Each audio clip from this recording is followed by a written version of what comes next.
Alors, le sujet qui va être traité ce soir, donc, dans ce groupe, ça va être, ça va être en fait un sujet qu'on a appelé le devenir de l'âme et du corps. Un titre un peu bizarre, mais disons qu'on va voir ce que la vision du judaïsme sur à la fois qu'est-ce qu'une âme, qu'est-ce qu'un corps, qu'est-ce que le monde futur, vers quoi on va, quel est le sort de l'âme après, ou le sort du corps après la mort, ce genre de sujets-là, qui sont en fait, évidemment, c'est traité dans un peu toutes les traditions, un peu toutes les religions, mais on va essayer de voir là justement ce que la Torah nous dit là-dessus, et ce que les maîtres de la Torah et de la Kabbalah, puisque la Kabbalah, la Kabbale si vous voulez, est en fait, c'est pas quelque chose qui est en plus du judaïsme, c'est la partie simplement la plus profonde de l'enseignement de la Torah. Et donc, on va essayer de voir ce que ces maîtres nous ont transmis par rapport à ça. Il y a eu, alors, comme toujours, un peu dans le judaïsme, il y a toujours beaucoup d'avis. Vous savez que l'étude de la Torah est une mitzvah, c'est-à-dire un commandement qui a été donné en fait à tout le peuple d'Israël. Chaque juif doit étudier la Torah. Ce n'est pas simplement qu'on attend que d'autres étudient la Torah pour nous et nous disent ce qu'il faut faire. Bien sûr, on va suivre les plus grands parce qu'ils ont plus de profondeur et ils comprennent mieux, mais on a tous une mitzvah d'étudier. Alors, comme il y a cette mitzvah d'étudier, en fait, il y a toujours beaucoup de discussions, beaucoup d'avis, et y compris sur ce sujet fondamental, c'est-à-dire sur un sujet qu'on aurait pu imaginer être, bon, il n'y a qu'une manière de voir les choses, et voilà, c'est comme ça qu'on a reçu, mais non, en fait, même là-dessus, il y a eu beaucoup de discussions depuis très longtemps, depuis l'époque de la Mishnah, c'est-à-dire à peu près 2000 ans, jusqu'au Talmud, jusqu'à l'époque médiévale. Et puis, finalement, il y a des conclusions qui en sont sorties. Il y a une certaine manière de voir qui va être, en fait, la manière qu'on va essayer de transmettre, c'est justement la manière dont les kabbalistes et les grands maîtres de la sagesse juive, finalement, ont fini par faire émerger. Alors, d'abord, je vais commencer par une petite histoire, petite parabole du Talmud, mais je pense qu'elle a été ramenée aussi dans d'autres traditions. Mais c'est une histoire du Talmud qui dit en fait la chose suivante. Le Talmud nous dit qu'une fois, il y avait quelqu'un qui avait un verger et qui voulait faire garder ses fruits. Mais il avait une peur, c'est que les gardiens des vergers, ils se servent parfois. Alors, qu'est-ce qu'il a fait? Il a dit, je ne vais pas prendre de risque. Et il a pris 2 gardiens. Un était aveugle. Je ne sais pas si ça cadre très bien un aveugle, mais en tout cas, il ne voyait pas. Et l'autre n'avait plus de jambes. Il était privé de ses jambes. Il s'est dit, ben, l'aveugle, il ne saura pas où sont les fruits, mais bon, il fera peur éventuellement aux oiseaux et aux animaux. Et puis, bon, celui qui ne marche pas sur ses jambes, il ne pourra de toute façon pas atteindre les fruits. Donc, c'est une bonne manière de garder son verger. Mais lorsque le propriétaire est parti, ils ont une petite idée les deux. En fait, l'aveugle a pris celui qui le cul-de-jatte sur ses épaules, et celui qui était au-dessus l'a dirigé, il lui a dit vas-y, va par là. Ils ont comme ça attrapé des fruits et ils ont partagé les fruits. Quand le propriétaire est revenu, il a dit mais qu'est-ce qui s'est passé? Vous voyez que ces fruits avaient été dérobés. Chacun dit non, c'est pas moi. Comment tu veux que je les vois même pas tes fruits? Excusez-moi. Et l'autre a dit mais comment tu veux que j'atteigne tes fruits? Donc c'est pas moi j'ai rien fait. Alors le gardien qui n'était pas si bête que ça, il a pris un, il l'a mis sur les épaules des autres et sur l'épaule de l'autre. Et il a sorti son bâton, il a dit ok, c'était pas chacun, mais c'est comme c'est tous les deux, je vais vous taper tous les deux. Alors c'est une parabole évidemment qui représente en fait le corps et l'âme. Parce que le corps sans l'âme, il ne peut rien faire. Il est inerte. C'est un tas de matière. Et donc, on ne peut pas le rendre responsable de quoi que ce soit. S'il y a quelque chose, c'est une bêtise qui est faite, le corps, il va dire, moi, qu'est-ce que je fasse? C'est l'âme qui m'a fait bouger. J'aurais pas pu. Et l'âme, d'un autre côté, elle, si on la prend individuellement, elle peut toujours dire, qu'est-ce que je fasse? Moi, si j'avais pas été dans un corps, j'aurais jamais fauté. Alors en fait, de là, on apprend pas simplement cette idée de jugement là, qui est un peu d'ailleurs annexe, mais beaucoup plus l'idée d'interdépendance entre l'âme et le corps. La vision du judaïsme, en réalité, c'est que l'homme est créé à la fois matière et esprit. Et on l'apprend de la Torah elle-même, du texte de la Genèse, qui nous dit que l'homme a été fait de la terre, Afar, Mina Adama, il était sorti de la terre, poussière de la terre. Et d'un autre côté, il est en même temps appelé Ruach Elohim, un souffle divin, un esprit divin. Donc, ces deux versets représentent à la fois la double création de l'homme, c'est-à-dire la création corporelle, le côté substance, la matière, et d'un autre côté, le côté spirituel, l'âme. Et en réalité, ce qui définit l'homme, c'est d'une certaine manière la combinaison entre les deux. Alors, ça va nous amener à quelque chose de fort, c'est que si c'est ça l'homme, ça va même être son état dans le futur. Donc on va arriver à une vision, si vous voulez, où c'est pas que seule l'âme va être éternelle et le corps va être amené à disparaître, ce qui évidemment, de manière visible, apparaît comme ça, mais en réalité, on va voir que le corps aussi va avoir une certaine éternité. Alors comment c'est possible? Alors, pour ça, il faut comprendre ce que nous disent les kabbalistes quand ils nous expliquent que, au départ, ce corps de l'homme, ce corps qui enveloppait la neshama, l'âme, en réalité, c'était un corps subtil, un corps fait de lumière. Un vêtement de lumière, en hébreu, ça se dit kétonet or, une tunique de lumière, un corps subtil. Et puis, après la faute du premier homme, de Adam et Ève, eh bien, ce corps a été, comme on le voit des versets, que Dieu leur a donné une tunique de peau. Ils se sont vécus d'une tunique de peau. En vérité, cette tunique de peau, elle représente le passage à un corps beaucoup plus physique, beaucoup plus grossier. Ouais. Un corps fait de matière, de chair, de sang, tel qu'on le connaît aujourd'hui. Mais, et c'est intéressant parce que vous savez que la Torah joue toujours sur les mots et sur les lettres, ça fait partie de l'étude d'ailleurs. Et un vêtement de lumière, c'est ce type kétonet or, écrit avec la première lettre de l'alphabet qui est un aleph, qui est une lettre qui ne se prononce pas, donc ça fait or. Et la tunique de peau, c'est écrit kétonet or avec un aïn, une autre lettre de l'alphabet qui ne se prononce pratiquement pas non plus, qui est en fait une lettre un peu gutturale, mais on ne prononce presque pas. Et donc, on entend pratiquement le même mot. C'est kétonet or ou kétonet or, si je le prononce avec un or qui vient de la gorge. Et ces deux, ça veut dire, c'est un passage qui est facile à faire. De là, les maîtres nous disent, un grand kabbaliste du 19e siècle nous dit, Ben Ishra, il dit qu'en réalité, on peut facilement passer de la lumière à l'obscurité ou à l'épaisseur du corps. Inversement, il faut faire le travail dans l'autre sens. Et en fait, quelque part, tout le travail spirituel qu'on a à faire dans ce monde, c'est un travail pour éclaircir ce corps, pour faire en sorte que ce corps va changer, va se sanctifier, va devenir de plus en plus lumineux. Alors on va expliquer comment, et on va expliquer quand est-ce que ça devient vraiment lumineux. Mais il y a une idée, en fait, que ce n'est pas vraiment l'âme qui a un problème, c'est le corps. C'est l'âme, elle est venue, elle est en mission, en quelque sorte, pour réparer ce corps. Alors, vous allez me dire, elle n'est pas simplement en mission, puisqu'on voit que c'est sa combinaison avec le corps qui fait toute l'existence de l'homme. Mais du point de vue de l'âme, elle n'a pas tellement grand-chose à arranger sur elle-même.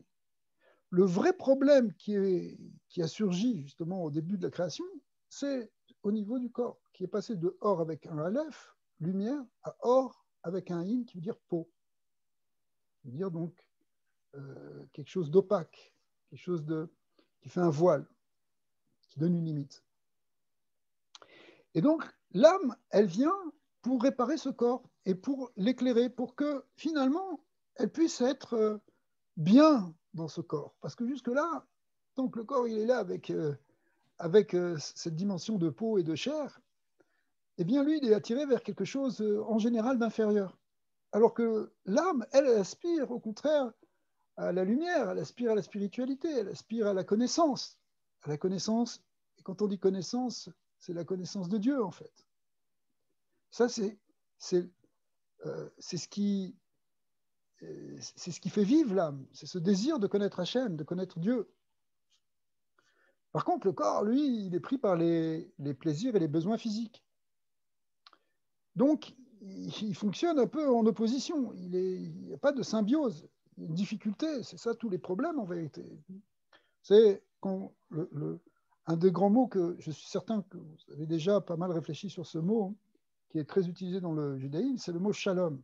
On voit que la notion de shalom, qui veut dire la paix, c'est quelque chose qui est extrêmement, qui est une valeur absolue, une valeur extrêmement fondamentale dans le judaïsme. On le voit dans toutes les prières, dans toutes les bénédictions, il faut qu'il y ait le shalom. Mais ultimement, c'est le shalom entre le ciel et la terre, ou entre l'âme et le corps. C'est ça qu'il faut réaliser. La plupart des problèmes qu'on a dans notre existence, à part les problèmes qui nous viennent apparemment d'extérieur, même s'il y a toujours un lien avec quelque chose à l'intérieur, ce sont des problèmes qui viennent d'un dérèglement entre notre âme et notre corps. Notre corps, il veut quelque chose, et notre âme, elle veut autre chose. Il n'y a pas de shalom. Et quand il n'y a pas de shalom, c'est ça qui crée les problèmes, y compris même des problèmes de santé, malheureusement. Le Rambam Maïmonide, qui est le grand médecin d'Israël, qui a vécu au Moyen-Âge, qui n'est pas simplement médecin, mais qui est un des plus grands maîtres de la tradition, eh bien, mais comme il était médecin, lui, il a développé une conception de la médecine qui est basée sur la notion de psychosomatie, c'est-à-dire de rapport entre l'âme et le corps. S'il y a un dérèglement au niveau de la psyché, au niveau du nefesh, ce qu'on appelle le nefesh en hébreu, ce qui correspond à la psyché, si vous voulez, s'il y a, donc au niveau de l'âme, s'il y a un dérèglement à ce niveau-là, ben ça va influencer sur le corps. Donc au contraire, toute l'idée, c'est de retrouver un équilibre spirituel, mais un équilibre spirituel qui va contrôler notre corps pour l'amener dans cet équilibre-là. Il va falloir qu'il y ait une relation finalement de symbiose, où le corps lui-même, il fonctionne avec l'âme dans le même sens. Mais pour ça, il va falloir en quelque sorte faire tout un travail. Et finalement, tout le travail spirituel qu'on est amené à faire dans le monde de la Torah, et j'imagine aussi ailleurs, c'est un travail pour affiner, pour éclaircir l'aspect le plus bas de notre vitalité physique. Ce qu'on appelle aussi parfois dans certains livres l'âme animale, le côté qui est animal, qui est en nous. Ouais. On va essayer de l'affiner pour l'éclaircir et pour finalement transformer ce corps. Alors, pour arriver à un corps de lumière, c'est pas évident parce qu'en général, quand tu vois quelqu'un, on n'a pas l'impression qu'il est tellement un corps de lumière. Mais malgré tout, il y a certaines personnes qui arrivent à un tel niveau de sainteté. Et la sainteté, attention, c'est pas dans le détachement du corps, mais c'est au contraire une sainteté du corps, c'est-à-dire qu'on arrive à faire que le corps, il va être suffisamment transformé, que lui-même, il va être en quelque sorte un véhicule de la lumière de l'âme. Et ça, on le voit chez certains saints, certains, ce qu'on appelle en hébreu, des sadikim, qui eux-mêmes ont tellement affiné leur personne que même leur corps, il apparaît d'une manière différente. L'impression qu'ils vivent avec, dans un autre niveau. Même leur côté matériel est devenu spirituel. Et lui-même un véhicule de quelque chose de divin. D'accord ? Alors ça, c'est vrai pour certains qui arrivent déjà partiellement dans ce monde à faire ça. On dit, on va parler de ça après, mais pour la plupart d'entre nous, ça ne se fait pas tout de suite. On n'est pas capable, même si on fait beaucoup de bonnes actions, beaucoup de mitzvot, beaucoup d'études, beaucoup de méditation, beaucoup de prières, notre corps, l'évolution et la transformation et l'éclaircissement de cette dimension physique, on n'y arrive pas jusqu'au bout. Très, très difficile. Ce qui est logique, parce que le corps, il répond à ces lois, qui sont les lois du monde physique, alors que l'âme, bon, elle relève d'un autre plan, d'un autre monde. Mais c'est là qu'intervient en réalité la vision qu'a le judaïsme de la notion de mort. Alors, en général, quand on n'aime pas dire trop ce mot, parce qu'effectivement, il est porteur de quelque chose de négatif. Sauf que quand on le voit dans la perspective, justement, judaïque, eh bien, on s'aperçoit que ce n'est pas forcément quelque chose de complètement négatif. C'est simplement un passage, une étape justement dans le devenir à la fois du corps et de l'âme. Et j'ai bien dit à la fois du corps, parce que l'âme, on comprend bien, on sait que l'âme, et ça, tout le monde l'explique ainsi, que l'âme, finalement, après, quand elle sort du corps, à un moment où elle doit quitter ce monde, eh bien, elle va s'élever dans des plans supérieurs éventuellement. Des fois, ça va être plus facile, des fois, ça va être moins facile. On va essayer d'en reparler un petit peu. Mais de son côté, le corps, la tradition juive veut qu'on l'enterre. Pourquoi on doit l'enterrer? Parce qu'on ne veut pas le détruire complètement. On ne veut pas le brûler, on ne veut pas qu'il disparaisse avec une idée que le corps était de toute façon quelque chose de vil et d'inférieur et de bas qu'il faudrait faire complètement disparaître, puisque de toute façon maintenant on n'en a plus besoin, donc c'est fini. Il faut laisser l'âme complètement libre. Non, on veut au contraire le garder ou en garder quelque chose, même si c'est infinitésimal, pour le moment de ce qu'on appelle Triat Hametim en hébreu, c'est-à-dire la résurrection des morts. Vous savez que la résurrection des morts, ça a été prophétisé dans plusieurs livres de la Bible. Ézéchiel en parle, Yoël en parle, Isaïe en parle. On en parle de Triat Hametim. Triat Hametim, ça veut dire la revivification, résurrection, revivification des morts. Et on considère que à partir, alors on va voir que ce n'est pas forcément comme ça, mais il y a quelque chose qui va permettre au corps de se régénérer. Il se régénère, alors dans la tradition on dit il y a un petit os, il y a une petite partie du corps qui est indestructible. On le place en général comme un petit os qui est derrière la nuque, l'atlas, ou quelque chose. Enfin, il y a plusieurs manières de le voir, mais un petit os qu'on appelle en hébreu le louz, qui veut dire en même temps l'amande, une amande qui est en fait un germe à partir de lequel le corps va pouvoir se reconstruire. Aujourd'hui, on pourrait dire qu'avec peut-être une trace de molécules d'ADN, on est capable de refaire un corps. Peut-être on va le faire on va le faire de manière scientifique. Mais ce qu'on veut dire par là, parce qu'après, comment ça va se passer? Et d'ailleurs, c'est une question que les maîtres se sont posées. Qu'est-ce qui se passe pour quelqu'un qui malheureusement a été brûlé, par exemple, dont il ne resterait rien, dont le corps a disparu, ont été complètement, je ne sais pas, perdus dans la mer et complètement dissous?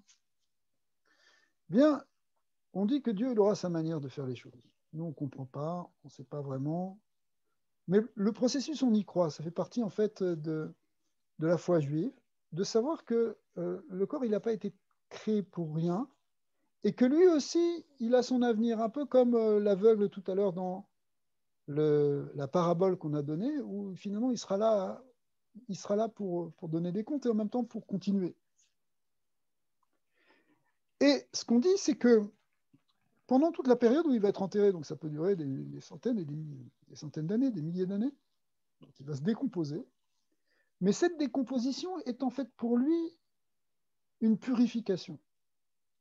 Ce qui va permettre en fait au corps d'extraire justement cette épaisseur, cette opacité qui était due au scorie qu'il portait en lui, qui se traduisait par justement son attachement à des choses basses et inférieures. Eh bien, ces scories-là vont être petit à petit sous la terre, être réduites au strict minimum. Donc on va, et l'image qui est donnée, c'est finalement cette idée de mettre sous terre, c'est pour reproduire en quelque sorte ce qu'on voit dans un processus de germination végétale, où lorsqu'on plante une graine sous la terre, eh bien, si on l'observe sous la terre, on va voir que finalement, cette graine va se décomposer, elle va perdre sa coquille, il va y avoir une forme de putréfaction, mais au moment où finalement on a l'impression que ça va complètement disparaître, eh bien, le germe va sortir. Et ce germe-là va donner la plante. D'accord ? Donc, la naissance de la plante, ou cette renaissance de la plante, elle passe par apparemment une décomposition. Et d'une certaine manière, c'est ce qu'on fait subir au corps lorsqu'on l'enterre, puisqu'on lui demande, on va lui proposer, on va lui imposer d'être détruit. Alors, ce qu'on dit, c'est que les grands tzadikim, les grands saints, étant donné qu'ils ont déjà fait ce travail sur terre, et pas sous terre, mais sur terre, d'affiner leur corps, ils n'ont pas besoin de passer par tout ça en dessous. Et d'ailleurs, on a eu des cas extraordinaires on a déterré des gens 200 ou 300 ans après, voire même plus, et leur corps était intact. C'était des grands tzadikim, on a vécu ça il n'y a encore pas longtemps avec un grand maître d'Israël qu'on appelle le Chida, qui était en fait Rabbi Yosef David Azoulay, un très très grand, un des grands penseurs du XVIIIe siècle, un grand kabbaliste aussi, qui était très saint. Et quand on l'a amené en Israël il y a une trentaine d'années, son corps qui était enterré au Maroc, il me semble, a été déterré pour être emmené en Israël. Eh bien, ceux qui s'en sont occupés, ce n'était pas n'importe qui, parce que c'est quelque chose d'extrêmement délicat à faire, ont été ébahis par le fait que son corps était resté intact. Et ça fait partie de ce qu'on nous dit pour le corps des saints. Finalement, il subit beaucoup moins la putréfaction parce qu'il n'a pas besoin de faire cet éclaircissement, il n'a pas besoin de faire cette purification puisqu'il est déjà pur. Après cela, donc, on aura un moment dans l'histoire, alors, une étape dans le processus messianique et post-messianique, où on aura ce moment de ce qu'on appelle Triat Hametim, la résurrection des morts. Alors, dans la vision, si vous voulez, judaïque, c'est que ce moment de résurrection des morts viendra après le Mashiach. Le Mashiach, bon, je précise pour ceux qui viendraient peut-être d'un horizon un peu différent, mais le Mashiach, pour l'instant, n'est pas encore venu. On a eu beaucoup d'âmes qui étaient porteurs, ou porteuses plus exactement, d'une dimension messianique. Tous ceux qui ont fait avancer, en quelque sorte, l'humanité dans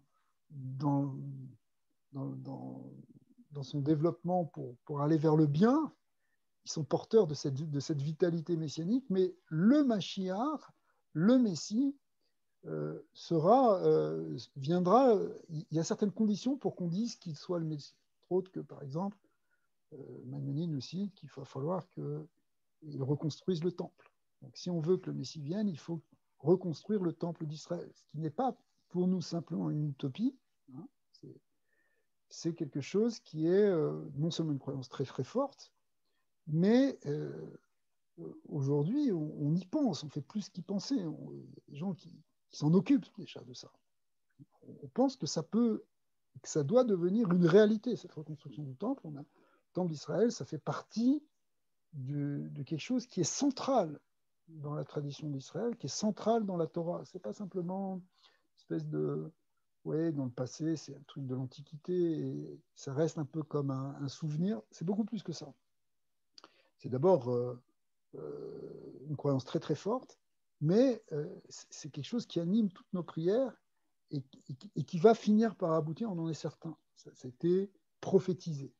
Et entre autres, ce qui a été prophétisé, c'est que celui qui sera en quelque sorte au cœur de cette reconstruction, eh bien, ce sera un grand maître d'Israël, un grand saint, qui sera même un grand érudit, très très pieux, et très, très protecteur et très, très investi dans la Torah et dans la pratique de la Torah. et qui finalement va être reconnu comme le Mashiach, comme le Messie. Après cette période-là du Messie, il va y avoir une certaine période qui va s'écouler où le monde continue à fonctionner selon les lois de la nature, c'est-à-dire que le monde n'est pas encore véritablement changé. Il y a encore des riches et des pauvres, des gens en bonne santé, des gens en moins bonne santé, même si même si on voit de plus en plus de biens et de miracles qui accompagnent cette période de plus en plus. En vérité, avant même l'accession du Mashiach euh, reconnu de manière officielle, si vous voulez, le monde rentre déjà dans une période pré-messianique où déjà il y a une amélioration. Il y a la période messianique, elle est décrite en détail selon plusieurs étapes. Il y a par exemple, en ce qui concerne Israël, c'est le retour des exilés qui commence avant que le Mashiach soit couronné. C'est déjà quelque chose auquel on assiste.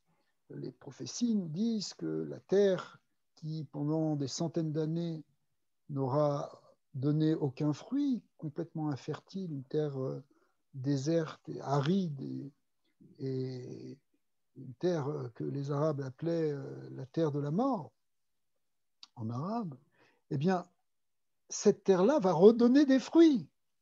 Des forêts vont repousser. Jérusalem va être reconstruite. On entendra, comme nous dit Isaïe, à nouveau des enfants chanter et crier dans les rues et des personnes âgées assises sur les bancs. C'est ce à quoi on assiste tout ça aujourd'hui. Celui qui est allé en Israël, il sait de quoi je parle. On a vraiment l'impression, quand on met les pieds là-bas, c'est pas une impression, c'est un vécu, c'est une certitude de vivre ce qui était écrit dans les prophètes. D'accord. Donc alors ça fait partie, si vous voulez, des étapes messianiques. Après ça, la prochaine étape qu'on attend, c'est effectivement cette reconstruction du temple et l'avènement d'un roi Messie. Bon, c'est quelque chose, bon, je ne vais pas faire trop une grande parenthèse, mais il faut que le système change en Israël. On ne peut plus fonctionner avec ce système politique-là actuellement. Il faut qu'on ait autre chose, qu'on ait une autre dimension. Ça, c'est pour le côté d'Israël. Pour les nations, et donc pour toute l'humanité, parce que le processus messianique, il est vu pas simplement comme une sortie de l'exil d'Israël et un retour à sa terre, mais il est vu aussi comme quelque chose qui va faire émerger l'humanité de la gangue de son exil, puisque l'humanité aussi est en exil depuis Adam, qui a été jeté du Gan Eden, d'accord, qui a été jeté du paradis. Ça veut dire, ça représente l'exil de l'humanité, même si on voit des peuples qui sont sédentaires, qui ont toujours vécu dans un endroit, malgré tout, au niveau existentiel de la nature humaine, si vous voulez, eh bien, il y a une forme d'exil.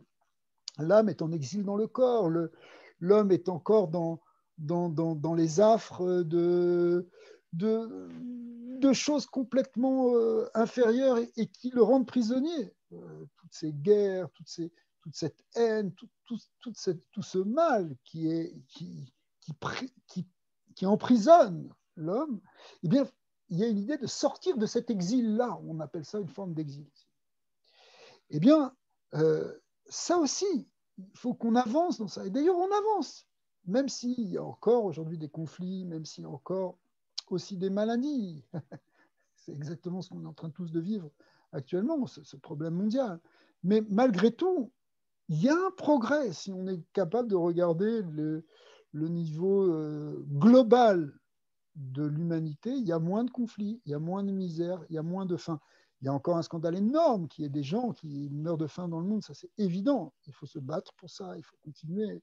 Et c'est peut-être même c'est quelque chose sur lequel les Bnei Noirs doivent être en éveil par rapport à ça, bien sûr.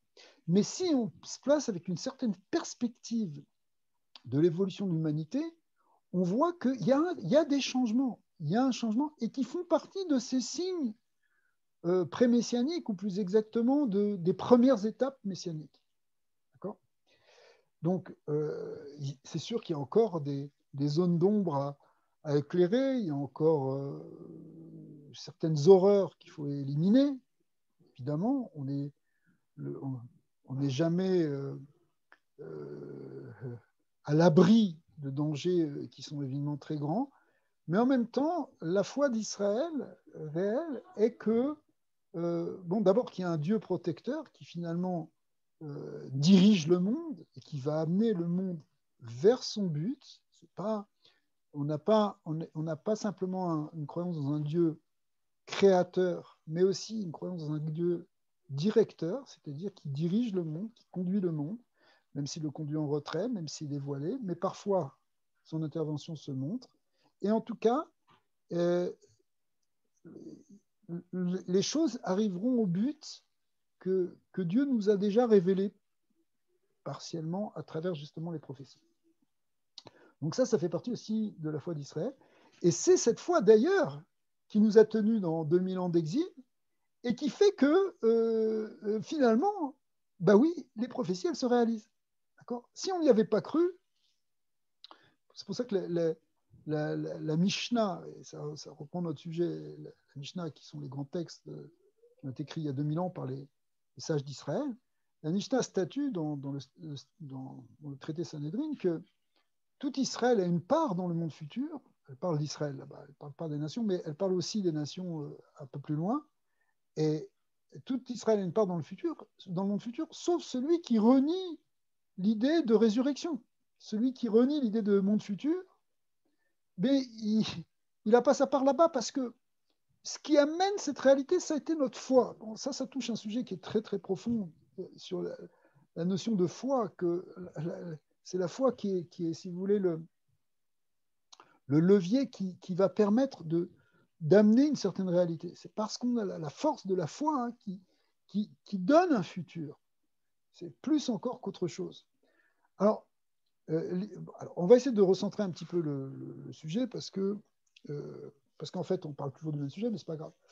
Alors, l'idée est la suivante. En fait, le corps et l'âme, donc, normalement, sont là pour fonctionner en même temps et vont effectivement revenir après cette résurrection des morts. On dit qu'est-ce qui va se passer en fait, c'est que le corps, il va être renouvelé, il va être recréé, c'est une recréation du corps à partir de quelque chose de préexistant, mais même sans qu'il y ait quelque chose de préexistant, en fait, il y a une recréation du corps. Et puis, l'âme, à nouveau, se réincarne dans le corps.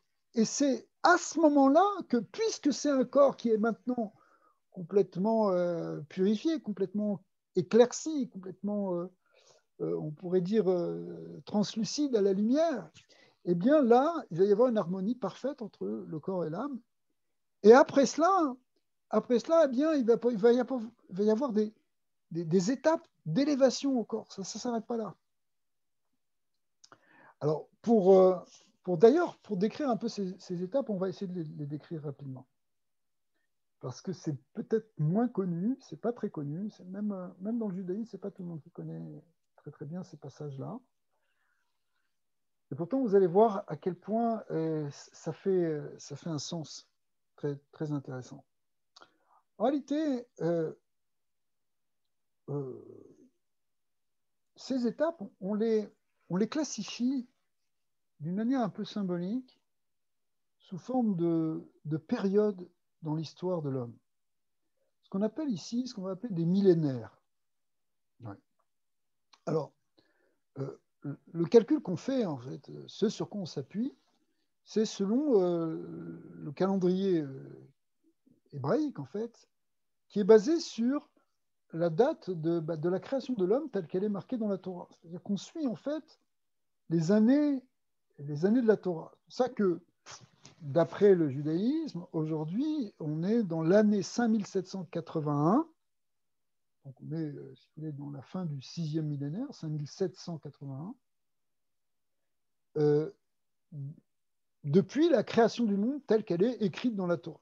Qu'il y ait eu des mondes avant, qu'il y ait eu des périodes avant, c'est possible aussi. On pourra peut-être un jour faire un cours là-dessus, sur les mondes préexistants.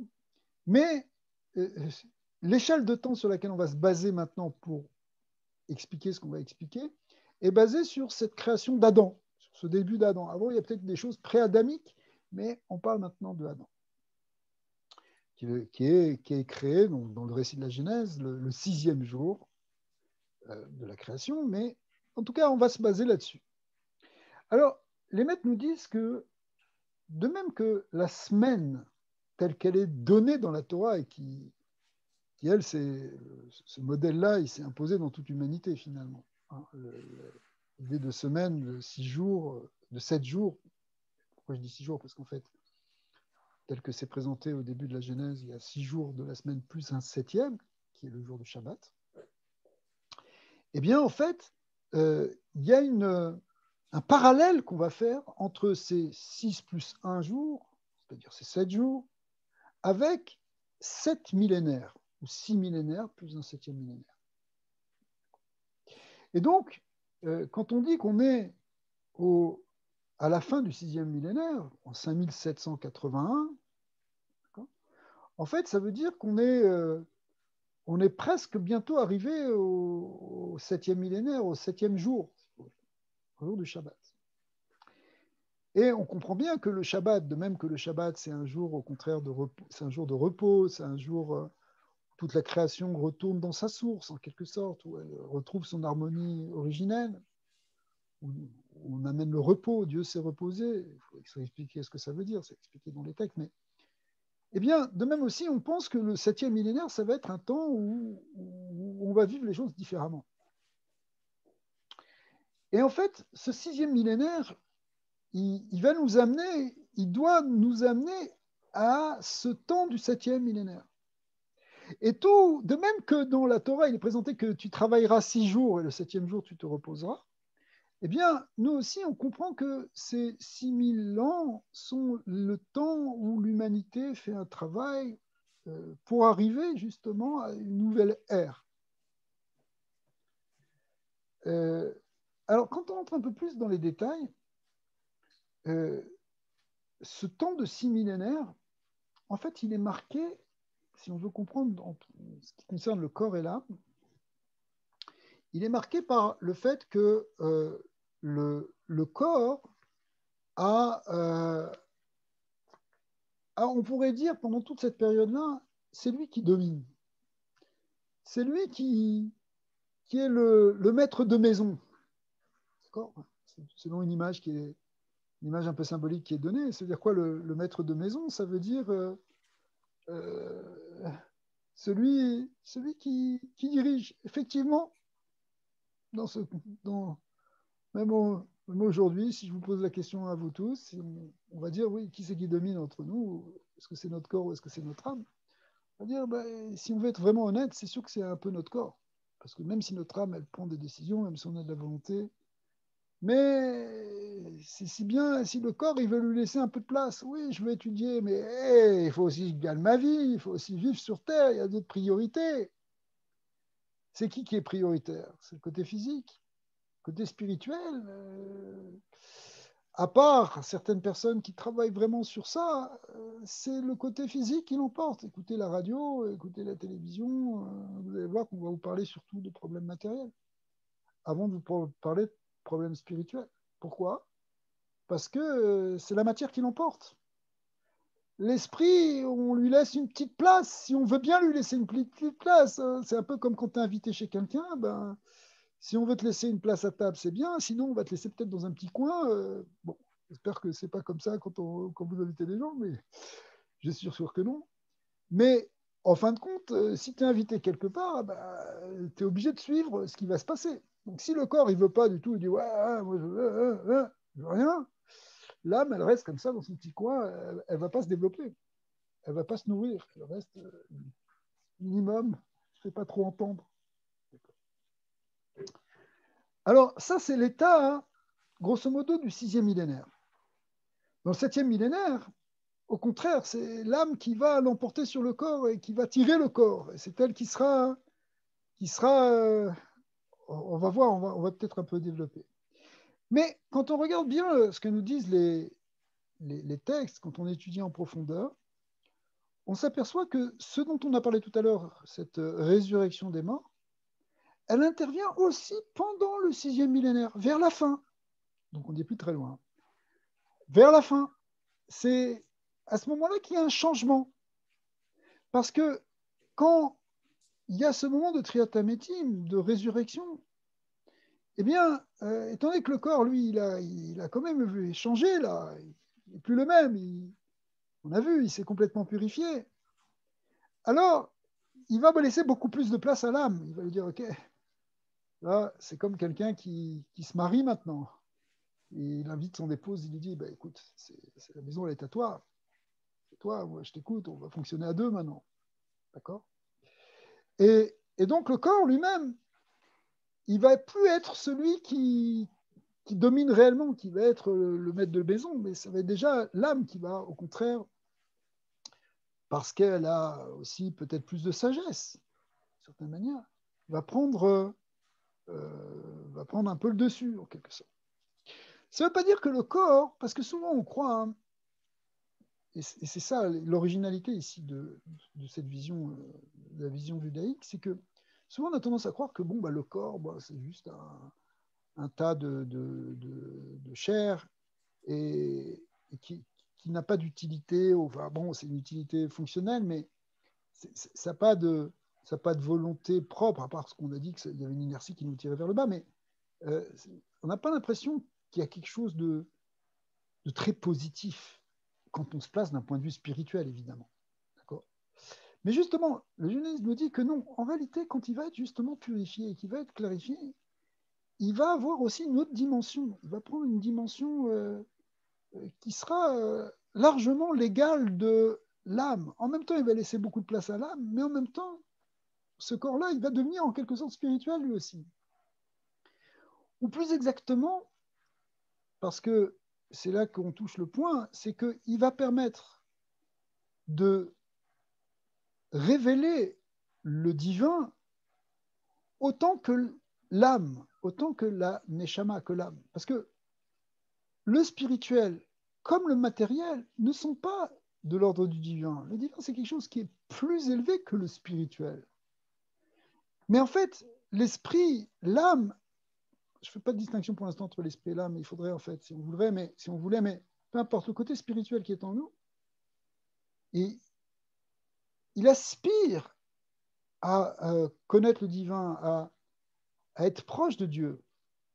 Mais quand le corps est purifié lui aussi, il aspire à ce moment-là aussi à s'approcher de cette lumière divine.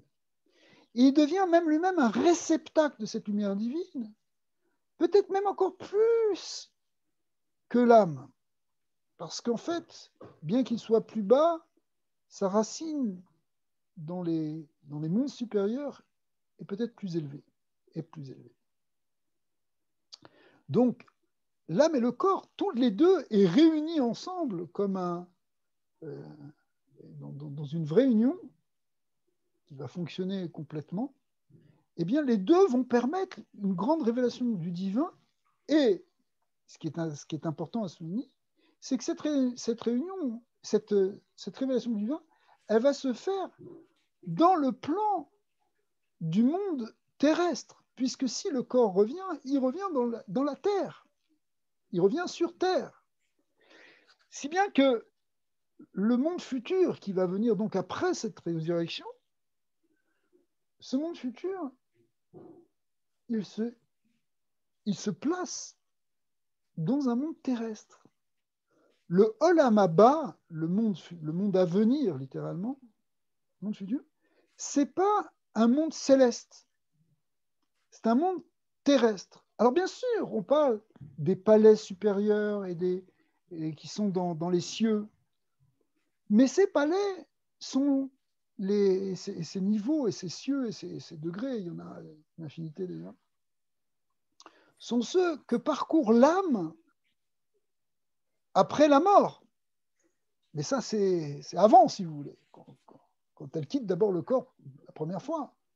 Alors elle s'élève, elle monte. Pendant que le corps, on a dit, lui, il va reposer sous terre et il va faire tout son processus de purification. D'un autre côté, l'âme, elle s'élève, elle monte, et elle apprend, elle s'approche de Dieu, elle bénéficie de la lumière divine, elle est dans les plaisirs d'être proche de Dieu, etc. Mais c'est pas ça le monde futur.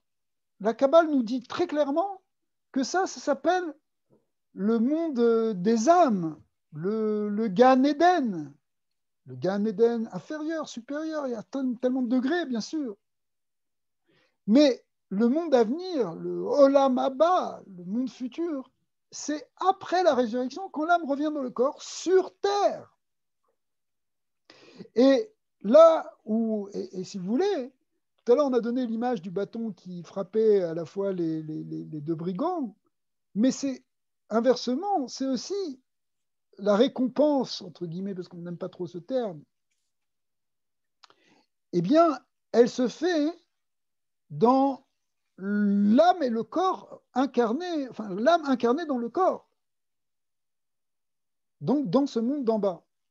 Donc si vous voulez, on est un peu dans une autre vision que celle de dire que bon, le royaume de Dieu, c'est un royaume céleste, mais qu'il n'a pas sa place sur terre. Au contraire, la vision du judaïsme, c'est qu'on doit amener sur terre Hachem. On doit révéler le divin dans le monde d'en bas, et pour ça, ça se fait avec une âme et un corps, donc une âme incarnée dans un corps terrestre. Mais évidemment, on parle d'un corps terrestre qui finalement va être déjà beaucoup plus affiné, qui va être, si vous voulez, un véhicule maintenant de cette lumière divine. Alors, vous allez me dire, mais pour l'instant, on n'est pas encore dans cette période qui vient vers la fin du 6e millénaire. Et après, il y a d'autres niveaux qui sont le 7e, où il y a une élévation de tout ça, où même la matière elle-même devient de plus en plus un réceptacle. C'est-à-dire que ce n'est pas simplement le corps de l'homme, mais c'est même la création elle-même qui subit une élévation, c'est-à-dire une transmutation vers quelque chose de plus en plus qui va de plus en plus être un réceptacle de la lumière divine. C'est comme ça qu'on est obligé de le dire, plutôt de dire que ça va devenir spirituel. Et ça, il y a une élévation de plus en plus grande après, dans le 7e, et même dans ce qu'on appelle après le 8e, le 9e, le 10e millénaire d'une manière symbolique, qui sont chacun des niveaux. Pourquoi 10? Parce que même s'il y a 7 jours de la création, donc ce qui a généré cette notion de 7 millénaires, en réalité, la vision de la Kabbale, c'est qu'il n'y a pas 7 jours, il y a 10 jours. Pourquoi? Parce que tout s'appuie sur ce qu'on appelle les 10 séphirotes, les 10 forces divines, sauf qu'il y en a 3 qui sont cachées ou qui sont au-delà même de la notion de temps. Parce que le 7, si on parle de 7 jours, on est déjà dans la temporalité. Bon, pour faire une petite parenthèse rapide, la création du monde, ce n'est pas simplement la création de l'espace, mais c'est aussi la création du temps. Et ça apparaît, ce temps, en même temps que le monde est créé, le temps est créé, et il apparaît selon cette symbolique du nombre 7, puisqu'il y a 7 jours par semaine. Mais en réalité, ces 7 viennent de 7 attributs, 7 forces, 7 séphirotes, mais au fond, il y a 3 séphirotes supérieures encore, mais elles ne se manifestent pas dans le temps et dans la création. Elles sont au-delà du monde physique et du monde temporel.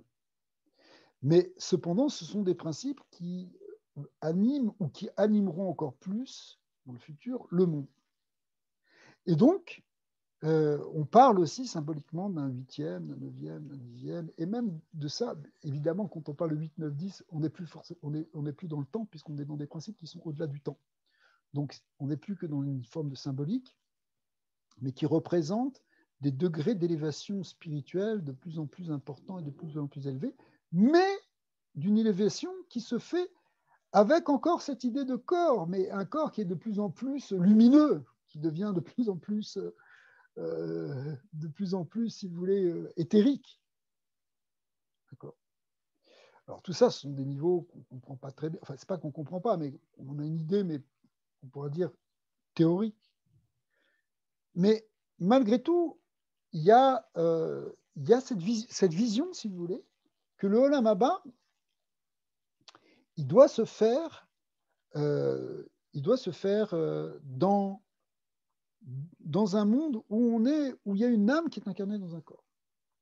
Alors, en réalité, il faudrait parler, mais je sais que c'était d'ailleurs une des demandes qui a généré ce cours, et puis finalement, on ne fait pas exactement le même sujet que ce que vous aviez demandé au départ, mais c'est un peu volontaire. Mais quand même, on va en dire quelques mots. C'est que l'âme, elle-même, on a expliqué que elle remonte dans les plans supérieurs. Mais d'un autre côté, vous savez qu'on parle dans le judaïsme, dans la Kabbale, d'un mot que vous connaissez pour certains déjà pas mal, qui est le mot Gilgul ou Gilgulim, qui veut dire non pas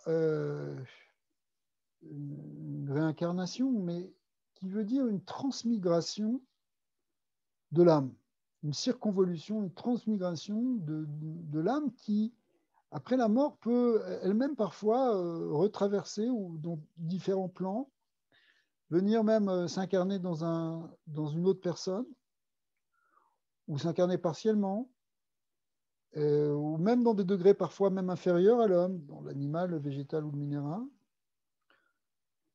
Et donc, il y a tout un pan de la science kabbalistique, de la sagesse en fait ésotérique juive, qui nous parle de ces transmigrations et de ce qu'on appelle ces gilgulim.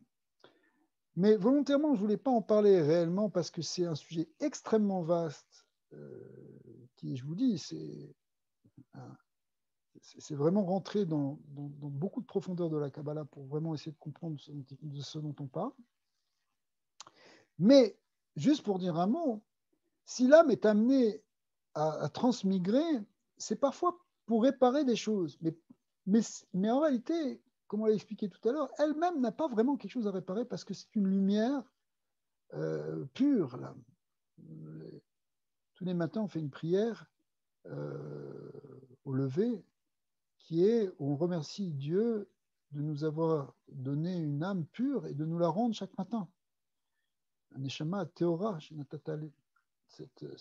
cette âme pure que tu m'as donnée et que tu me rends chaque jour, je te remercie. Quand on dit cette âme pure, ça veut dire qu'elle n'est pas soumise au fond à l'impureté.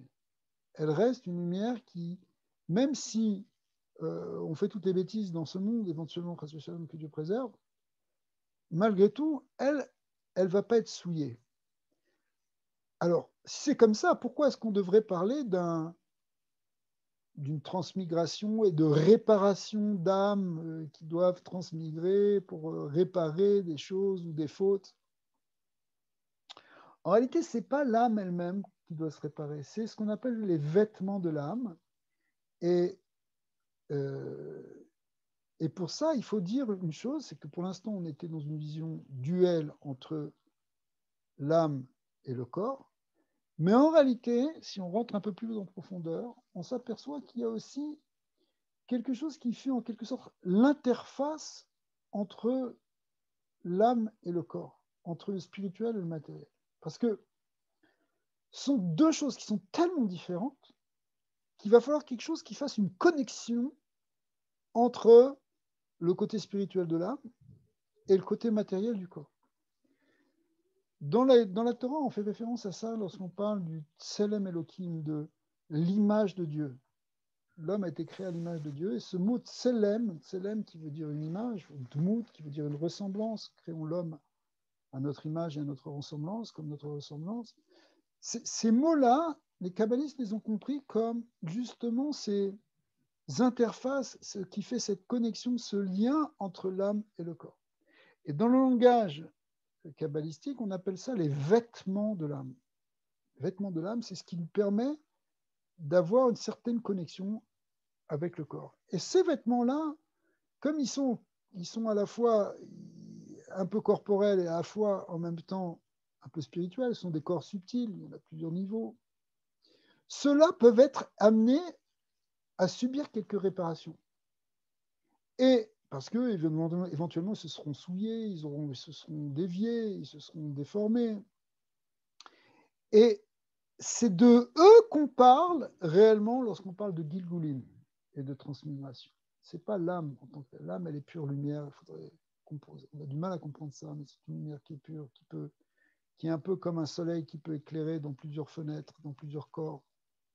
C'est quelque chose de très profond, la vision des Gilgulim. Ce n'est pas simplement une espèce de réincarnation, tu as fauté, tu reviens, quelque chose comme ça. C'est une compréhension qui est fausse, en fait.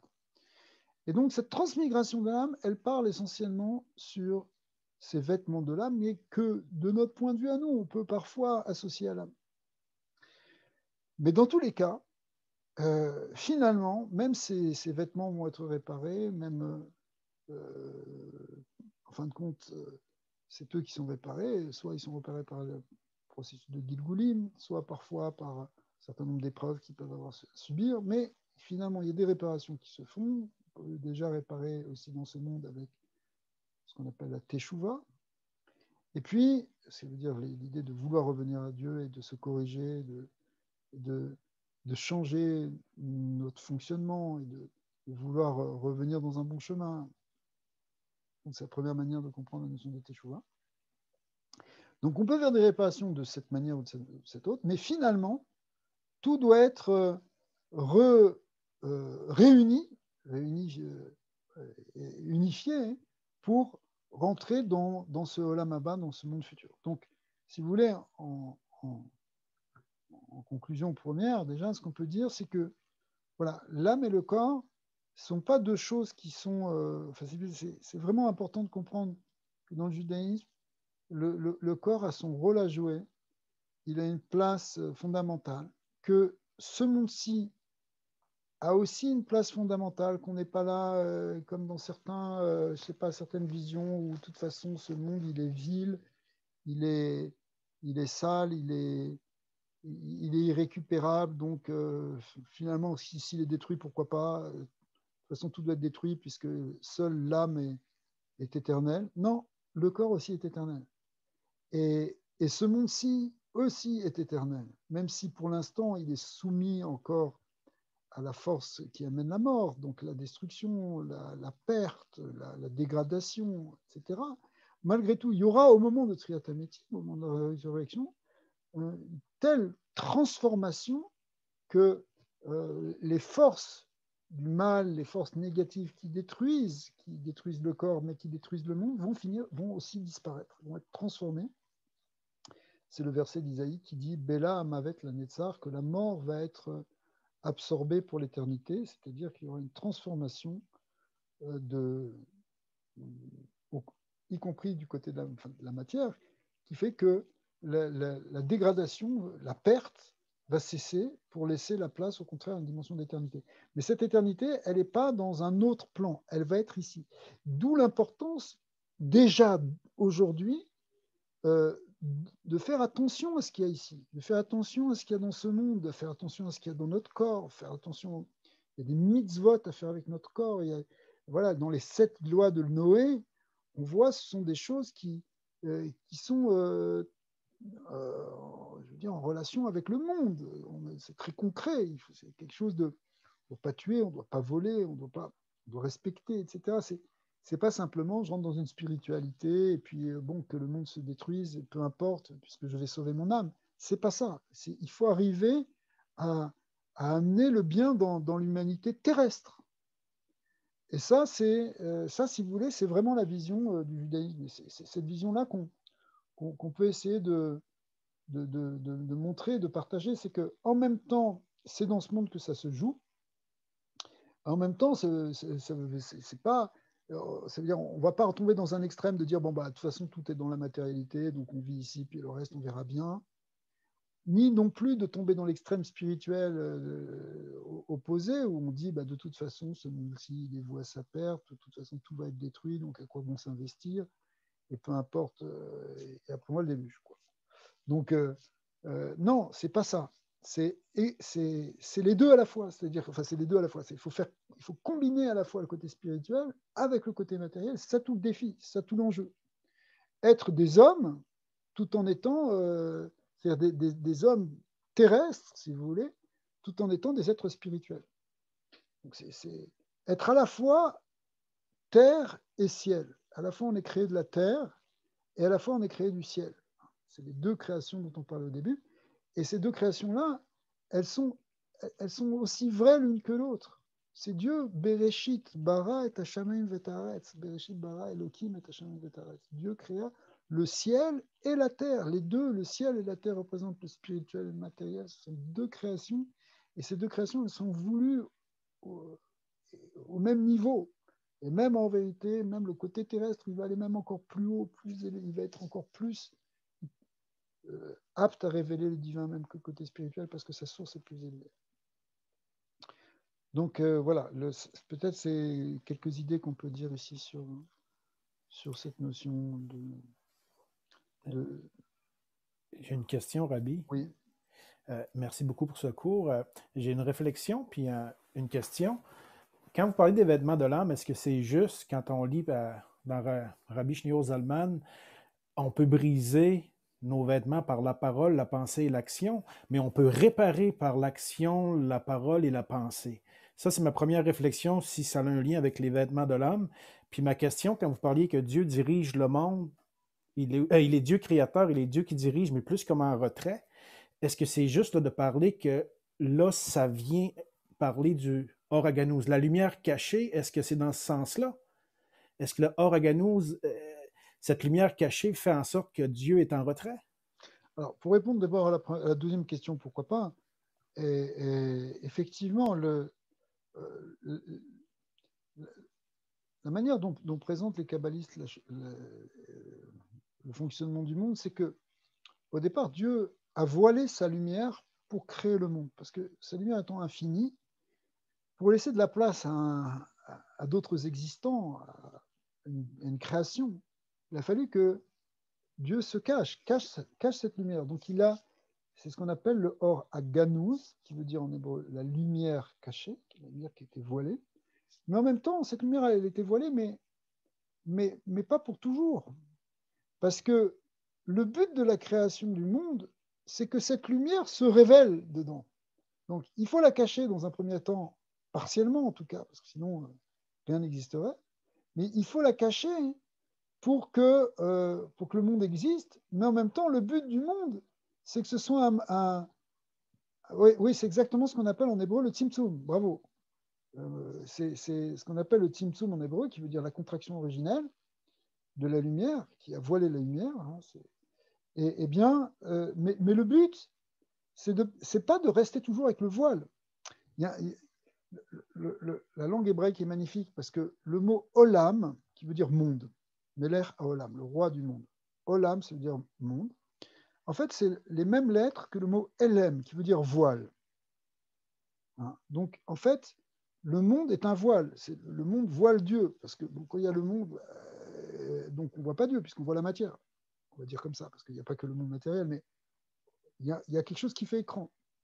Mais en réalité, justement, tout le but, et c'est ce qu'on a expliqué sur cette idée-là d'affinement et de clarification du monde matériel, c'est pour arriver à révéler. Il ne faut plus que ça devienne, c'est plus un monde qui voile, mais c'est un monde qui dévoile. Bon, l'image qu'on prend assez souvent, c'est que si vous prenez un écran empêche la lumière de passer.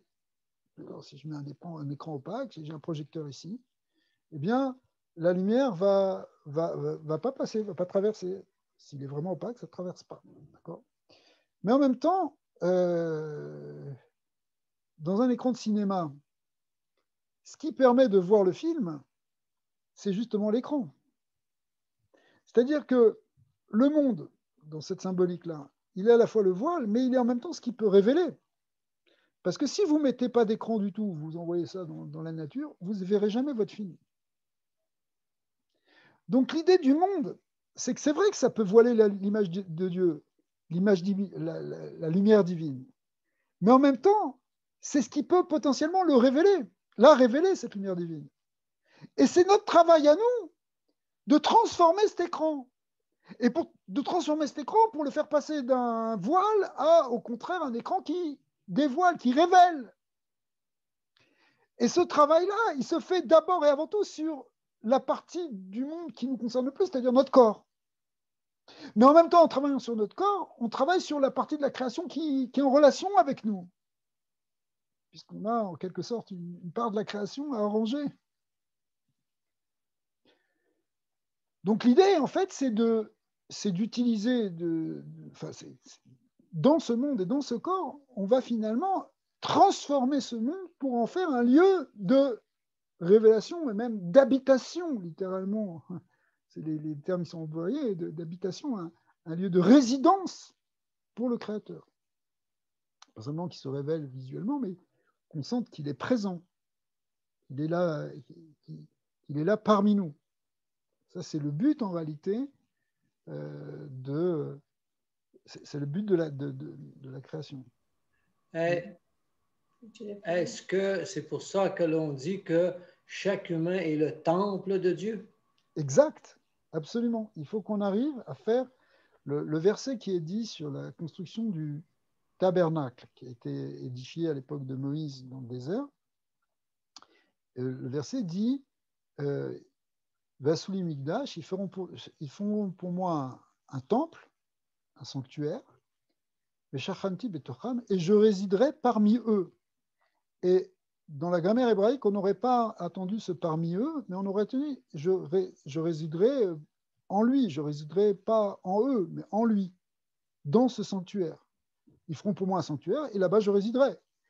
Non, je résiderai en eux, et là ça fait référence dans le cœur de chacun. C'est-à-dire qu'en fait, on doit tous devenir des réceptacles, des sanctuaires, des temples à la lumière divine. Mais ce qui est, voilà, et ça dans ce monde, encore une fois, avec notre corps aussi, si vous voulez. Et alors, effectivement, c'est vers ça qu'on tend, c'est vu même comme, si vous voulez, le but même de la création, si on peut dire. Maintenant, pour... oui, vous voulez dire quelque chose? Oui, avec la venue du Messie, oui. Dans la Bible, on parle de 1000 ans de paix. Est-ce que c'est ce 1000 ans de paix sur terre qu'on va avoir avec le Messie qui sera là pour nous guider? Voilà, il y a des références dans le livre de Isaïe sur ce qu'on appelle ce 7e millénaire, justement. Donc ce 7e millénaire qui vient, puisque, d'après ce qu'on voit, la venue du Mashiach, du Messie, elle est dans la fin du 6e millénaire. Voilà, et puis après, effectivement, on parle d'un millénaire de paix où, en fait, ce qui est décrit dans le Talmud, c'est décrit d'une manière assez curieuse. On dit que la terre est remplie d'eau, et en quelque sorte, qu'est-ce que font les êtres, les tzadikim à ce moment-là? Ils sont en train ils leur poussent des ailes et ils flottent au-dessus de l'eau. Alors, c'est une image purement symbolique, puisque cette eau représente l'eau de la connaissance. La terre sera remplie de connaissances comme l'eau remplit les océans. Et donc, on va vivre dans un monde, c'est ça, c'est 1000 ans, ce que vous appelez 1000 ans de paix, qui sont en fait un temps de connaissance de Dieu. Et quand on nous dit qu'il nous pousse des ailes, c'est évidemment pas à prendre au sens littéral, mais ça représente l'idée que justement le corps lui-même, il va subir une élévation, il va subir, il va pouvoir monter, il va pouvoir lui-même s'élever. Et donc, c'est ça, cette symbolique-là. C'est-à-dire qu'on n'est plus simplement, parce que pour l'instant, on est dans l'inertie, on est dans la matière, on est ancré dedans, on est tiré vers le bas par notre corps, d'une certaine manière. Mais là, dans cette période-là, étant donné qu'on est justement après que le corps a été affiné, après cette résurrection, eh bien, le corps lui-même, il peut se déplacer en quelque sorte spirituellement. Il est plus limité aux lois de l'inertie matérielle. Donc c'est ça que représente ce que le Talmud nous décrit symboliquement par le fait qu'il y a des ailes qui nous poussent. Mais en fait, c'est effectivement, alors cette paix dont vous parlez, même si ce n'est pas exactement ce terme qui est employé dans le Talmud, je comprends très bien ce que vous voulez dire, eh bien en fait, ça représente en fait cette paix qu'il y a fondamentalement, pas simplement une paix entre les hommes, ça c'est bien sûr, parce qu'on aura réglé d'autres problèmes. Tout à l'heure, on parlait de la sortie de l'exil, on a parlé de l'exil d'Adam hors du Gan Eden, mais en réalité, il y a aussi un exil plus proche de nous, qui est l'exil qu'a subi l'humanité après la tour de Babel, qui représente la dispersion en 70 langues, en 70 nations, symboliquement, ce qui veut dire, en fait, la perte de l'unité de l'humanité. Donc ça aussi, c'est une forme d'exil, c'est une forme de dispersion. Et donc, on aura réglé tout ça. Donc, on aura une paix entre les hommes, on aura tout ça. Ça vient avec le Mashiach, si vous voulez. Mais après ça, donc, dans cette période qu'on appelle symboliquement celle du 7e millénaire, qui représente ces 1000 ans de paix, eh bien, il y a la vraie paix qu'il y a, c'est la paix entre le ciel et la terre, entre le spirituel et le matériel, entre l'âme et le corps. Ce qu'on disait au départ, c'est cette paix qui est la plus fondamentale. Alors là, ça rejoint peut-être la question de Jean-François, qui est de dire, mais ces vêtements, oui, ces vêtements aussi, ils doivent transmigrer, ils doivent être réparés, ils doivent subir leur réparation pour pouvoir être justement ceux qui vont faire la paix entre l'âme et le corps. Alors, dans certains endroits, on parle de ces vêtements aussi d'une manière un peu moins ésotérique que de dire que ce sont des corps subtils, etc. Mais on en parle aussi comme étant ce que tu as appelé la pensée, la parole et l'action, qui sont vus comme trois vêtements de l'âme. Trois vêtements étant, si vous voulez, la pensée, c'est ce qu'il y a de plus proche de notre âme. Après, il y a la parole et après, il y a l'acte. Mais en fait, c'est ce par quoi, effectivement, l'âme a une connexion avec le corps. Quand on a dit que ces vêtements permettent cette relation, effectivement, par exemple, on va dire la parole, donc qui est vraiment le vêtement intermédiaire par excellence, eh bien, ça va être par exemple la parole de la prière ou la parole de l'étude de la Torah. On sait que quand on étudie la Torah, c'est pas simplement qu'on est en train de réfléchir sur des choses. Même le texte, il est sacré. Donc déjà, rien que de le prononcer, c'est déjà, rien que d'étudier, voilà, le cours qu'on est en train de faire ce soir, c'est quelque chose qui connecte notre âme avec notre corps. Quand on fait une prière, quand on fait Hit Bodedut, quand on va parler à Dieu, n'importe qui peut parler à Dieu, tout le monde peut, dans son langage, dans sa langue maternelle, parler avec le Créateur. Dieu connaît toutes les langues, évidemment. Et donc, c'est quelque chose qui fait cette connexion entre le spirituel et le matériel. La pensée aussi, bien sûr, on va commencer à méditer, etc. Notre corps aussi, il va s'élever, il va sentir quelque chose. D'accord ? Et nos actes, on parle essentiellement justement des actes de mitzvot. À chaque fois qu'on fait une bonne action, qu'on fait quelque chose, ou qu'on ne fait pas une mauvaise action, puisque c'est aussi une forme d'action. Ne pas faire une mauvaise action. C'est une non-action, mais c'est déjà quelque chose. Si on se retient de faire quelque chose, parce qu'on sait que c'est mal, ça amène déjà quelque chose dans le corps aussi. Ça connecte le corps avec l'âme, avec la spiritualité. Donc, c'est pour ça qu'il y a une idée, en fait, effectivement, ces vêtements, on peut les voir comme ça.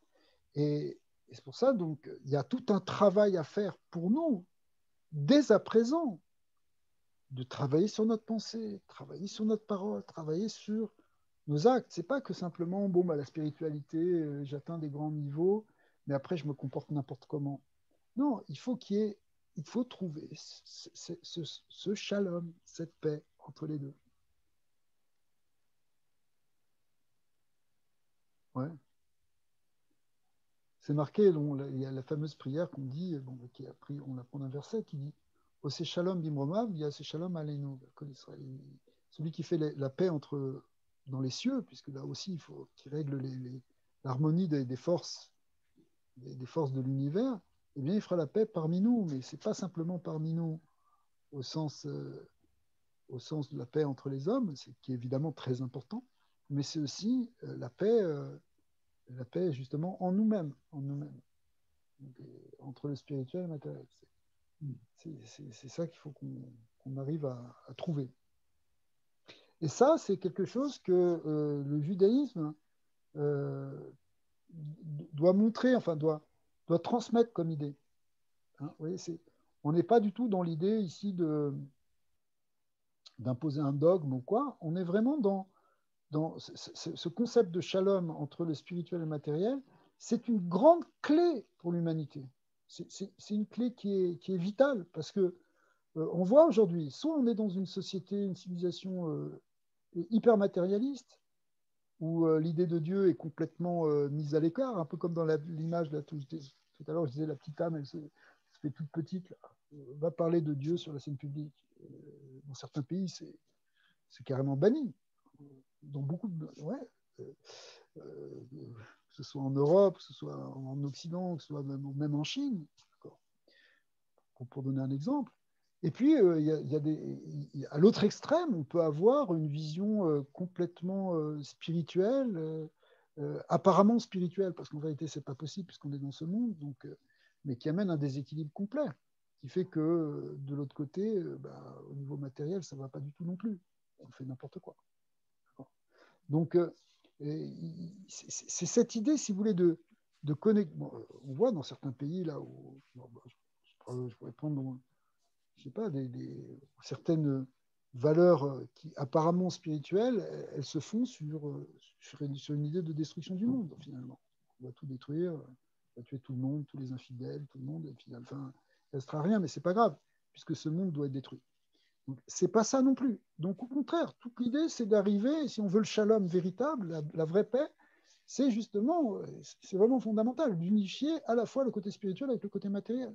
Être capable de faire, alors c'est très concret, c'est-à-dire faire une société, une civilisation où le monde des hommes, le monde temporel, le monde politique, c'est-à-dire le monde de la cité, c'est ça que ça veut dire politique, eh bien, soit en harmonie avec le monde de la spiritualité. C'est pas non plus on laisse à César, etc., et on coupe les deux mondes. Non, c'est pas non plus une théocratie, c'est quelque chose d'autre. C'est une question, c'est un shalom. C'est un shalom entre les différents plans de l'être humain. Oui.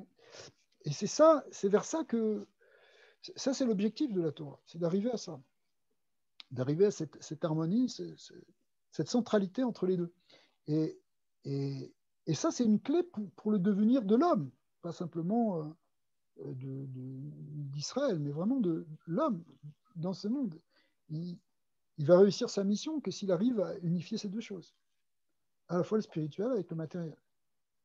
Et le prototype qu'on va voir, ça va être justement le Mashiach. Le Mashiach va amener, ça veut dire, on va être encore dans un monde qui fonctionne un peu comme aujourd'hui, mais justement où on va harmoniser entre le plan spirituel et le plan matériel. On avait déjà vu un prototype de ça, par exemple, à l'époque du roi David ou du roi Salomon, qui sont eux-mêmes, si vous voulez, les ancêtres du Mashiach, qui sont eux-mêmes les prototypes du Mashiach, où il y a à la fois la gestion d'un monde temporel et avec les problèmes physiques et les problèmes concrets, et en même temps des êtres très spirituels. Et avec l'idée de faire fonctionner les deux, pas simplement une spiritualité désincarnée ou une matérialité sans limite. Ouais. Donc c'est ça en fait le shalom qu'on cherche au fond. Donc ça se joue dans plein de niveaux, dans plein d'applications évidemment.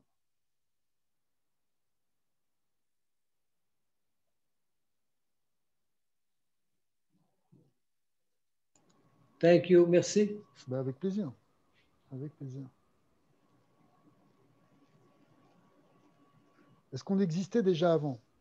Alors, oui. Oui, on existait déjà avant. On existait déjà avant, mais pas. On existait en fait dans la pensée divine. Alors, c'est évidemment quelque chose qu'on a du mal à comprendre parce que on n'existait pas de manière matérielle ou de manière même spirituelle. On existait dans le plan, dans la pensée de Dieu, si vous voulez. C'est-à-dire que avant qu'il y ait le monde, il est conçu d'abord un peu comme un créateur, un créateur humain. Avant de créer quelque chose, il a la création en lui. C'est déjà en lui, mais ça existe au niveau de sa pensée, si vous voulez. Donc, et puis après, ça se réalise dans un plan physique. Et bien, c'est pareil. Le créateur, il n'a pas créé les choses par hasard, donc il les a créées au niveau de ce que nous, on va appeler d'une manière un peu anthropomorphique sa pensée, sa volonté, etc. Mais évidemment, on ne peut pas rentrer dans ce niveau du divin, mais on sait que si une chose existe dans ce monde, c'est qu'elle a une source dans le plan divin, sinon elle n'existerait pas. Elle ne pourrait pas avoir d'existence. Donc notre existence ici, elle vient de l'au-delà. Bon. Oui, effectivement, dans les psaumes, on peut étudier les psaumes et voir qu'effectivement, on parle de ça. Je crois que c'est bien, vous étudiez. Rabbi, moi, j'aurais peut-être une question, peut-être un commentaire.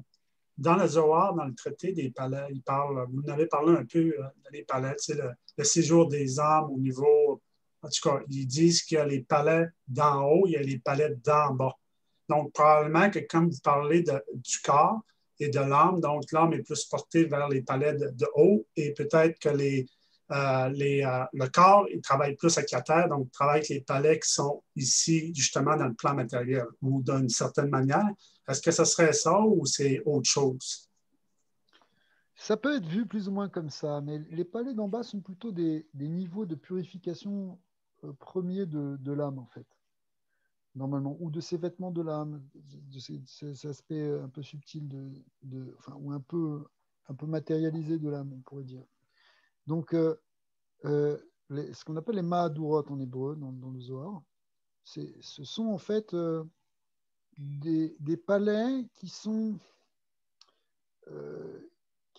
plutôt des lieux pour arriver à ce que l'âme elle-même se détache des choses de la matière. Parce que notre âme, elle est amenée à monter, d'accord, dans les palais supérieurs. Mais pour monter dans les palais supérieurs, il faut qu'elle-même, parce que dans ce monde, elle a peut-être pris un peu des habitudes aussi. Par exemple, si quelqu'un il a un attachement très fort à quelque chose, ouais, et c'est possible que son âme elle-même subit cette attraction, même après. Alors, quand on dit elle subit, on a expliqué tout à l'heure qu'elle est pure, etc. Mais ces vêtements-là, ce qui la relie avec le bas, ce côté-là peut être attaché à des choses inférieures. Et donc, il va falloir passer par un processus de détachement. Il y a toutes ces choses-là, elles sont avec des multiples symboles. Par exemple, dans le Zohar, on dit aussi qu'avant de monter dans les palais supérieurs, elle doit s'immerger dans un fleuve pour se purifier, un fleuve de feu. Donc, c'est une purification qui est à la fois symbolique de l'eau et du feu. Et en réalité, c'est pour se nettoyer de l'attachement qu'elle a aux choses inférieures. Tant qu'elle n'a pas fait ça, l'âme a du mal à s'élever parce qu'elle croit encore qu'elle est dans ce monde-ci, elle erre dans des plans intermédiaires, elle n'arrive pas à s'élever. Et donc, elle doit soit passer par ça, soit passer par ses mahadurot, par ses palais inférieurs pour arriver à se détacher, à sortir d'une certaine illusion. Vous voyez, parce que notre attachement, tout à l'heure, on a un peu dualisé les choses, c'est-à-dire qu'on a un attachement du corps aux choses inférieures et l'âme aux choses supérieures. Mais en réalité, ça dépend aussi de nos croyances.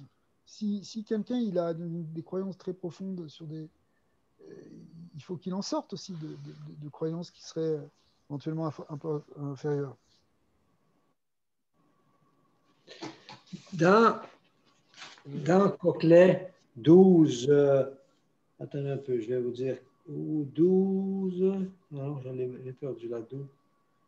OK, 12, on dit qu'avant que la poussière retourne à la terre comme il y était et que l'esprit retourne à Dieu qui l'a donné, on parle de la mort à ce moment-là. Et est-ce que c'est bien ça qui se passe lorsque on meurt? Voilà, la mort, c'est une séparation entre l'âme et le corps. Mais le point, si vous voulez, c'est que c'est une séparation provisoire.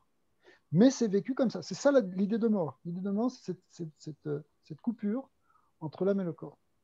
Okay. Et c'est une coupure qui est nécessaire pour que chacun, de son côté, fasse son évolution pour pouvoir revenir après de manière harmonique. Ok, merci. Alors, je n'ai pas très bien compris la question de Loulia. D'abord, je voulais juste savoir si parmi les humains qui ont la même apparence que nous, si il y a des gens, ceux qui n'ont pas vraiment l'esprit divin, si c'est comme parce que j'ai déjà entendu des enseignements sur ce sujet-là, j'aimerais savoir votre compréhension. Disons qu'il y a plusieurs niveaux. Il y a plusieurs niveaux. Il y a des âmes qui sont plus élevées, des êtres qui sont plus élevés, bien sûr. Mais en réalité, au fond, il n'y a rien qui n'existe si ce n'est pas par la volonté de Dieu. Donc forcément, il y a quelque chose, il y a une étincelle divine dans chaque chose. Parce que s'il n'y avait pas cette dimension divine, la chose n'existerait pas. Donc, après, évidemment, il y a des niveaux. Il y a des êtres exceptionnels et des êtres qui sont plus attachés à des choses inférieures, bien sûr. Donc, le côté divin va être beaucoup plus Comme manifesté. si les gens qui n'ont pas déjà en eux, c'est comme s'ils ont déjà tué en eux Ouais. cette divinité au Oui, point oui, qu'il n'y a pas de point de retour. c'est sûr, c'est sûr. C'est sûr qu'on peut le voir comme ça. C'est-à-dire qu'il y a une manière de détruire l'image divine qui est dans l'homme. Vous savez que l'interdit de tuer, entre autres, c'est parce que justement, quand on tue, on va séparer une âme du corps, mais en fait, c'est parce qu'on enlève de ce monde l'image de Dieu. Mais en fait, on l'enlève dans la personne qui va être tuée, que Dieu préserve, mais on l'enlève aussi dans la, enfin, la personne qui tue enlève aussi cette dimension en lui. Il tue cette dimension divine en lui-même. Ouais. Sauf, bon, évidemment, dans certaines conditions, dans certaines circonstances, mais normalement, c'est ça le problème. Un assassin, il tue une personne, mais il se tue lui-même aussi. D'accord. Alors, est-ce qu'on va être incarné dans le même corps? Ça, c'est une très bonne question. Et là, oui, on va dire oui. Mais maintenant, c'est une question qu'il faut quand même approfondir normalement. Dans le sujet des Gilgulim, c'est assez complexe. Mais a priori, oui. Alors maintenant, vous allez me dire, mais si l'âme elle a transmigré dans plusieurs corps, dans quel corps elle revient? D'accord. C'est pour ça qu'en fait, c'est pour ça que c'est difficile à répondre à cette question. Cette question, elle est difficile parce que si je la réponds, si j'y réponds d'emblée, enfin, pas moi, mais on aura du mal à comprendre comment on peut s'incarner dans plusieurs corps et revenir dans plusieurs corps à la fois. Et oui, c'est le cours d'ailleurs que vous vouliez faire au départ. Ouais, mais par exemple, est-ce que ça existe quand même un certain jugement final des âmes ou ça n'existe pas? Oui, c'est-à-dire qu'après la résurrection des morts, il y a un jugement.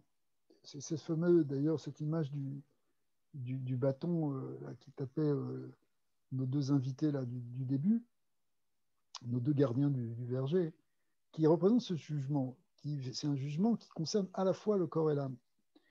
Mais ce jugement, il va, en réalité, si on comprend bien, hein, ce jugement, il est simplement euh, l'accession ou la prise de conscience ou la réalisation de la vérité intrinsèque qui est celle de l'être qui est à ce moment-là. C'est-à-dire que quand tu es dans un moment de vérité, où, où tu te vois, où tu te vois, où on te voit, peu importe, tel que tu es, c'est ça le jugement en fait. En fait, on n'a rien d'autre à juger. Quand on dit que Dieu juge, ce jugement, il y a plusieurs jugements, mais c'est en fait, ça représente un moment de vérité sur ce qu'on est. Donc, quand l'âme et le corps sont réunis, on parle du jugement, du grand jugement, ce qu'on appelle le jour du grand jugement, Yom Hadid Nagadol. Ce grand jugement, il représente en fait l'expression de ce qu'on est. C'est-à-dire, voilà ce qu'on est. On est ça. Et donc, on est ça, ça veut dire,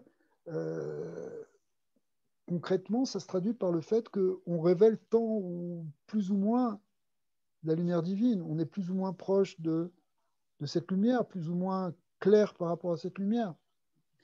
Donc, c'est ça qui détermine en fait ce jugement et qui détermine ce niveau de Olam Haba, du monde futur. Oui, alors si vous voulez, on fera un cours sur les... ouais, ces fameux versets d'Isaïe, ils représentent justement cette notion-là de résurrection aussi. Ils font allusion à cette notion de résurrection. Ouais, on fera, si vous voulez vraiment faire un cours sur les Gilgulim, on fera. On essaiera de faire ça un de ces quatre. Je sais pas, ça va me demander des efforts quand même.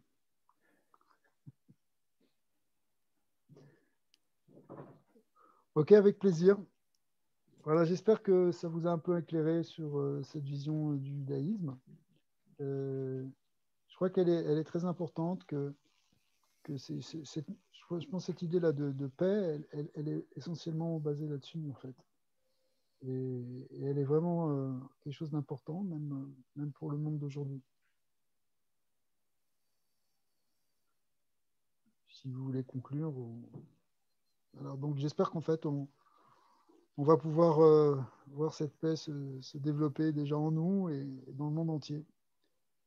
C'est à ça qu'on arrive. En tout cas, notre croyance, c'est qu'on est en train d'avancer dans le bon chemin, qu'on vit des étapes, même s'il y a des choses qui sont parfois qui font peur.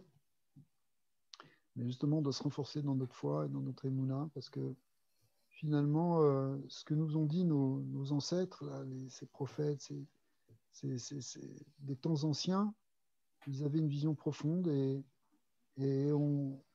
pour l'instant, on voit qu'ils ne se sont pas trompés. Et ils ne se sont pas trompés jusqu'au bout, parce que la Torah, hein, par essence, est une prophétie. On l'a déjà dit plusieurs fois. Ce n'est pas une philosophie, c'est vraiment une prophétie. C'est-à-dire c'est une connaissance qui a été donnée d'en haut, qui a été donnée pour les hommes, qui a été donnée pour l'humanité, en fait. Même si elle a été donnée au Mont Sinaï et Israël, et ensuite par les prophètes. Mais en fait, cette connaissance-là, elle porte des vérités. Et ces prophéties-là, elles sont vraies. Elles ont commencé à se réaliser. Vraiment, qui l'aurait imaginé, si vous étiez venu il y a 150 ans en Israël, vous auriez vu Jérusalem, c'était une ruine, une véritable ruine.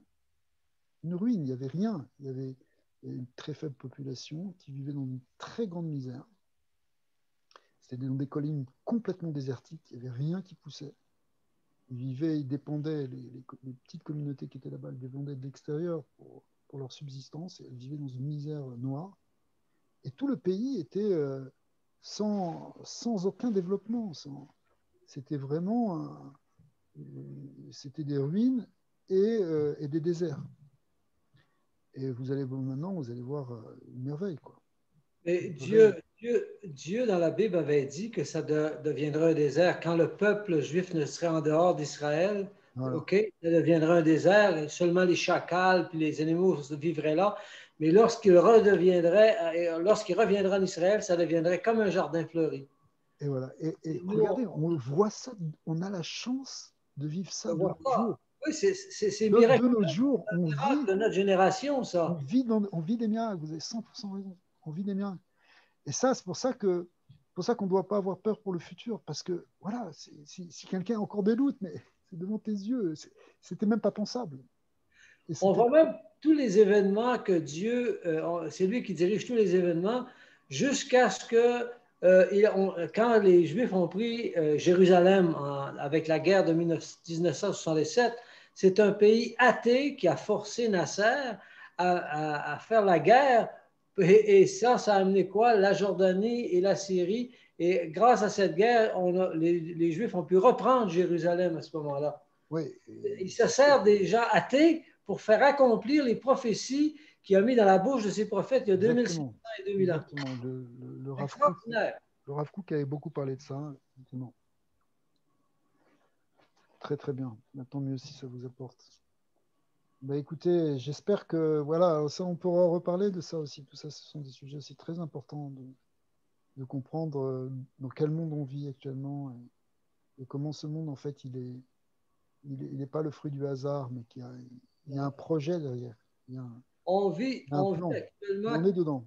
On vit actuellement 40 événements qui ont été prédits il y a 2500 et 2000 ans. Wow. On vit 40 événements. C'est énorme. C'est énorme. C'est énorme. On ne vit pas un temps historique, on vit un temps messianique. On vit vraiment un temps on vit les prophéties. C'est ça qui est magnifique. Alors, il faut qu'on se renforce par rapport à ça, qu'on soit joyeux. On doit danser tous les jours. Oui, merci beaucoup pour l'information.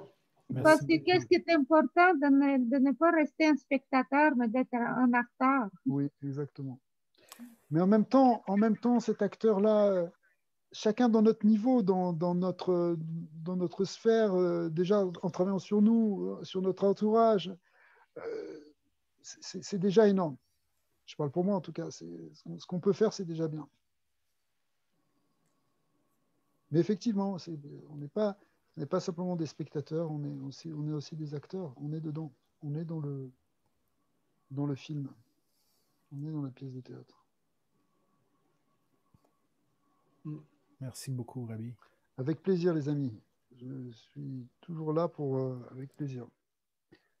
Merci à tous. Merci on pourra se rappeler on pourra se parler pour une prochaine date. Pour la prochaine, voilà, on en a déjà un petit peu parlé. Il y en aura certaines. Il y en a une qui est prévue, je crois, au mois de mai aussi. Oui, le 9 aussi. Le 9 mai. Et puis, bon, d'ici là, peut-être on va voir ce qui va se passer. On reste en contact de toute manière. Merci beaucoup. Merci à vous tous. Merci à tous les amis. Merci. Très, très heureux d'avoir le privilège d'être dans votre groupe. J'espère que ça va continuer. Ben, merci. Merci. Quand l'enregistrement sera terminé, je dirais juste un petit mot de 30 secondes. Ok, j'arrête l'enregistrement.